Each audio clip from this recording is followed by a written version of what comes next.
My name is Aham Joshi. I am studying in 7th standard in Froshi Academy. Today, I will be presenting the science project on hybrid renewable energy system and green hydrogen plus green ammonia production. Our Honorable Prime Minister Narendra Modi sought investments in green energy sector, saying that India's potential in renewable energy is not less than a gold mine.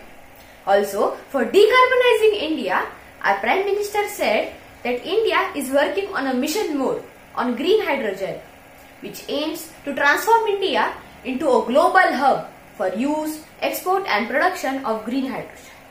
So, we as the students of Froshi Academy are trying to put out our small contribution through this hybrid renewable energy system and green hydrogen production power plant. India's aim is to produce 5 million metric ton of green hydrogen per year by 2030. So, to fulfill this ambitious target of our country, we are spreading awareness between general people as well as students by this power plant. So, our first renewable energy system is the wind power plant. Here, the kinetic energy in the moving air is converted into mechanical energy. That mechanical energy is later converted into electrical energy using generators. Then, this electricity is given to the transformer. From there, it is given to the power station. Our second renewable energy power plant is the solar power plant. From here, the energy from the sun is converted into electrical energy. This generates DC power, which is converted into AC power using inverters. Our third renewable energy system is the hydroelectric power plant. From here, the force of the water causes the turbines to rotate. Then this electricity is also given to the power station. Then the electricity which is supplied to the power grid can be given to the village or any rural areas. Then it will be given to the electrolysis tank.